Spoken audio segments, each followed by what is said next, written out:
Hello and welcome to ReginaldESQ. I'm Underhook and this is the next in my series of 9.9 Armour updates. In this case we're looking at the T110 E3 and the front of this tank has had a substantial armour buff as well as the cupola. If the E3 wasn't tough enough before, it's really tough now. So let's have a look. On the right here, this is Tank Inspector, and on the right is my pre-recorded 9.8 E3 Tank Inspector, and on the left here we have the current 9.9 T110 E3. So I'll press the play button and I'll give a bit of commentary as we go. I'll try and keep up. I'll stop recording when I need to. Straight away, the front of the tank, you can see some substantial differences there as far as looking at it, but I'll just stop this recording on the right now so we can have a bit of a look. I'll try and get the tank in about the same position so we can have a bit of a look at the armour layout. Now the lower plate is showing up here as 152 millimeters in 9.8. Right now it's 170 millimeters, so we've had an 18 millimeter increase in the thickness of the lower plate, so that's fairly substantial. That was a place where this tank did get penned at times. These side areas here, if you're on an angle, it got penned fairly often. However, this weakness here has increased. Just here on the inside of the track, that green area there is only 76 millimeters. It was on the other one too. You can see this green here is 76, but it's a much smaller. Now it extends above and below. So that is a potential weakness. Perhaps shooting through the track into that could be a viable tactic. Now, as well as that, the beak of the tank has been slightly raised. It's not much smaller than it was before, but it's been slightly raised, and we now have this other section here which extends into the lower plate. Now this section here is 200 millimeters thick, and when you think that before the whole lower plate was 152, that is a substantial buff of 48 millimeters. So let's continue the replay on the right here, and I'll probably get into the red zone in a second. Okay, so we can see the red zone was 305 millimeters. The beak has always been super tough, and it's still 305 millimeters. Like I said though, it's been moved up a little bit and had a little bit carved out of it. So looking at the, I will continue the recording and we'll get into the upper plate in a second, I believe. It's just, sorry about the way I've recorded. It's just that I don't know what the change is going to be before I record it. So I just have to sort of generally go over the tank, and I don't tend to hover on the areas because I can't predict the future. So 152 millimeters was the thickness of the upper plate as well. Now that upper plate, this portion here of the upper plate, is also 170 millimeters. So the upper plate has also increased in thickness, not that it really needed it. But this bit that extends now above the beak of the tank, that wasn't like that before, this is now 250 millimeters, where it was 152 before. So it's an increase of around 98 millimeters of armor extra there, which is incredible. So the front of this tank has become tougher than it was before. Not only that, but you haven't seen the best yet. The best is yet to come. So I've continued the recording. It's just sort of having a look around, and now it's just going to that the armor there on the superstructure, or the turret, sorry, and you can see that's the same as it was before at 305 millimeters. It is fairly flat, but in parts. But even if you get flat on, you still need a pretty good gun to punch through it. And we'll get into the mantlet there now. So we can see this pink area is pretty much the same. It's 305 millimeters overlaying 229 millimeters, which is the same as it was before. And let's face it, that was always pretty much impenetrable. If you're looking here on the left, you can see as I get close to the gun, we lose the armor behind, and we just get the 305 millimeters of the mantlet.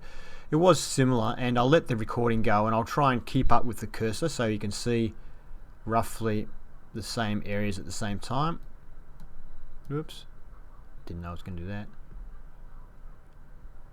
Now I'm stopping there on the cupola.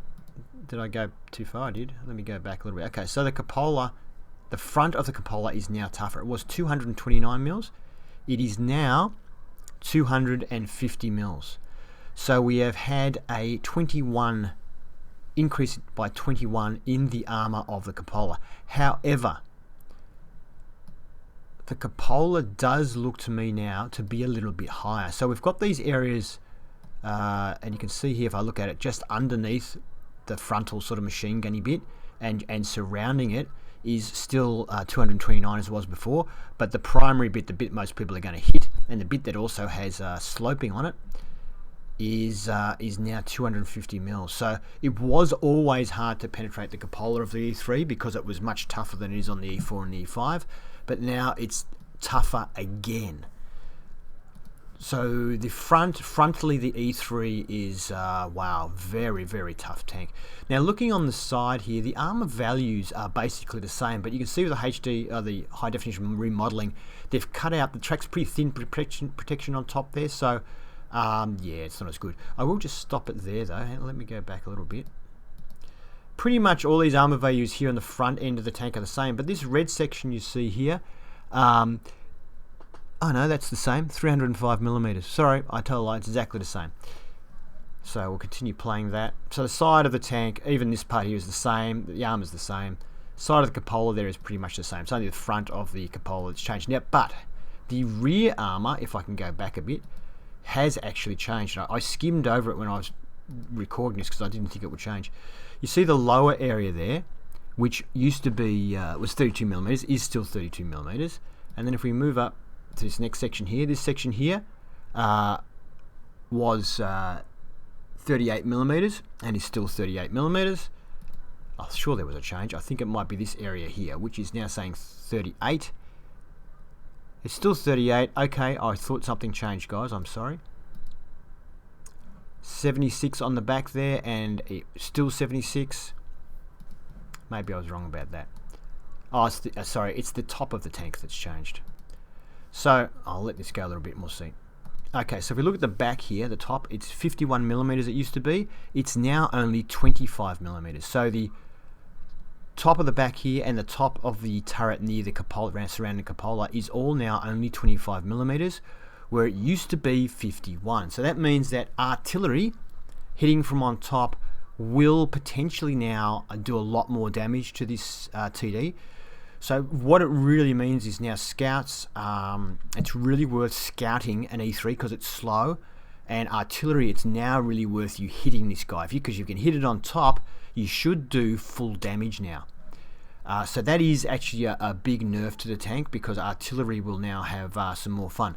One of the other changes though, as you can see on the old cupola, the top of the old cupola was 51 mils, but now the top of the cupola is 229 mils. So it doesn't matter what angle you have on the cupola. If you're above the tank, don't shoot the cupola. If you're above the tank, shoot the roof or the back deck. I'll just continue the recording. I don't think there are really... Oh, there's one other sort of a subtle difference here. You can see that this area here, which is 75 millimeters on the old tank. If I look here, this frontal section here is tougher now. It's 110. So this area here is still 75, but the 75 used to extend from here all the way up to the gun mantlet there, whereas now it's thicker. It's 110 mils. So it's just providing a little bit of additional protection from frontal attacks. So this thing is now a beast from frontal attack. I hope you enjoyed this Armour review. There's plenty more to come. If you liked it, please give it a thumbs up. If you'd like to see more, please subscribe to ReginaldESQ. Have fun.